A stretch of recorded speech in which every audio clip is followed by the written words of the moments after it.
ಘಟನೆ ವಿಚಾರದಲ್ಲಿ ಸಿಐಡಿ ತನಿಖೆ ಆಗಬೇಕು ಅನ್ನುವಂಥದ್ದು ಒಂದು ಕಡೆಯಲ್ಲಿ. ನಾನು ಪರಮೇಶ್ವರ್ ಜೊತೆ ಮಾತಾಡ್ತೀನಿ. ನನ್ನ ಜೊತೆ ಮಾತಾಡಿಲ್ಲ ಅವರು ಪರಮೇಶ್ವರ್ ಅವರು, ನಾಳೆ ಮಾತಾಡ್ತೀನಿ. ಬಟ್ ಭರತ್ ರೆಡ್ಡಿ ಅವರ ಬಗ್ಗೆ ಸಾಕಷ್ಟು ಚರ್ಚೆಗಳಾಗ್ತಿದೆ. ಭರತ್ ರೆಡ್ಡಿ ಗನ್ಮ್ಯಾನ್ಸೇ ಮಾಡಿರೋದು ಅನ್ನುವಂಥದ್ದು, ಭರತ್ ರೆಡ್ಡಿ ಅವರ ಗನ್ಮ್ಯಾನ್ಗಳೇ ಮಾಡಿರುವಂಥದ್ದು, ಶೂಟ್ ಮಾಡಿರುವಂಥದ್ದು.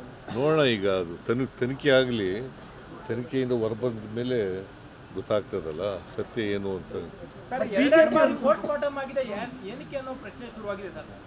ರಾಜಶೇಖರ್ ಅವ್ರದ್ದು ಎರಡೆರಡು ಬಾರಿ ಪೋಸ್ಟ್ ಮಾರ್ಟಮ್ ಮಾಡಿದ್ದಾರೆ, ಏನಕ್ಕೆ ಅಂತ ಪ್ರಶ್ನೆ ಎತ್ತಿದ್ದಾರೆ ಸರ್. ಈಗ ಗೊತ್ತಿಲ್ಲ ನನಗೆ, ಪೊಲೀಸ್ನವರು ಮಾಡ್ತಾ ಇದ್ದಾರೆ, ಅದನ್ನ ಗೊತ್ತಿಲ್ಲ. ಸಿಟ್ಟಿಂಗ್ ನ್ಯಾಯಾಧೀಶರಿಂದ ತನಿಖೆ ಆಗಬೇಕು ಅನ್ನೋದು ಬಿಜೆಪಿ ಒತ್ತಾಯ. ಸಿಟ್ಟಿಂಗ್ ನ್ಯಾಯಾಧೀಶರು ಆಗಬೇಕು ನೋಡಿ, ನಮ್ಮ ಪೊಲೀಸ್ನವರು ತನಿಖೆ ಮಾಡಿ ಅವ್ರಿಗೆ ಇನ್ವೆಸ್ಟಿಗೇಷನ್ ಮಾಡ್ತಾ ಇದ್ದಾರೆ. ಇನ್ವೆಸ್ಟಿಗೇಷನ್ ಮಾಡಿ ಗೊತ್ತಾಗಲಿ ಸತ್ಯ ಏನು ಅಂತ ಗೊತ್ತಾಗಲಿ, ಅದಾದಮೇಲೆ ಮಾತಾಡ್ತೀನಿ. ಘಟನೆ ವಿಚಾರದಲ್ಲಿ ಸಿಐಡಿ ತನಿಖೆ ಆಗಬೇಕು ಅನ್ನುವಂಥದ್ದು ಒಂದು ಕಡೆಯಲ್ಲಿ. ನಾನು ಪರಮೇಶ್ವರ್ ಜೊತೆ ಮಾತಾಡ್ತೀನಿ.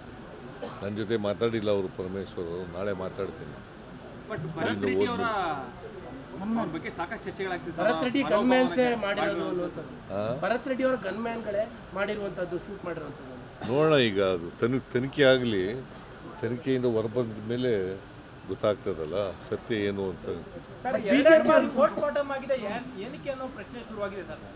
ರಾಜಶೇಖರ್ ಅವ್ರದ್ದು ಎರಡೆರಡು ಬಾರಿ ಪೋಸ್ಟ್ ಮಾರ್ಟಮ್ ಮಾಡಿದ್ದಾರೆ, ಏನಕ್ಕೆ ಅಂತ ಪ್ರಶ್ನೆ ಎತ್ತಿದ್ದಾರೆ ಸರ್. ಈಗ ಗೊತ್ತಿಲ್ಲ ನನಗೆ, ಪೊಲೀಸ್ನವರು ಮಾಡ್ತಾ ಇದ್ದಾರೆ, ಅದನ್ನ ಗೊತ್ತಿಲ್ಲ. ಸಿಟ್ಟಿಂಗ್ ನ್ಯಾಯಾಧೀಶರಿಂದ ತನಿಖೆ ಆಗಬೇಕು ಅನ್ನೋದು ಬಿಜೆಪಿ ಒತ್ತಾಯ. ಸಿಟ್ಟಿಂಗ್ ನ್ಯಾಯಾಧೀಶರು ಆಗಬೇಕು. ನೋಡಿ, ನಮ್ಮ ಪೊಲೀಸ್ನವರು ತನಿಖೆ ಮಾಡಿ ಅವ್ರಿಗೆ ಇನ್ವೆಸ್ಟಿಗೇಷನ್ ಮಾಡ್ತಾ ಇದ್ದಾರೆ. ಇನ್ವೆಸ್ಟಿಗೇಷನ್ ಮಾಡಿ ಗೊತ್ತಾಗಲಿ ಸತ್ಯ ಏನು ಅಂತ ಗೊತ್ತಾಗಲಿ, ಅದಾದಮೇಲೆ ಮಾತಾಡ್ತೀನಿ.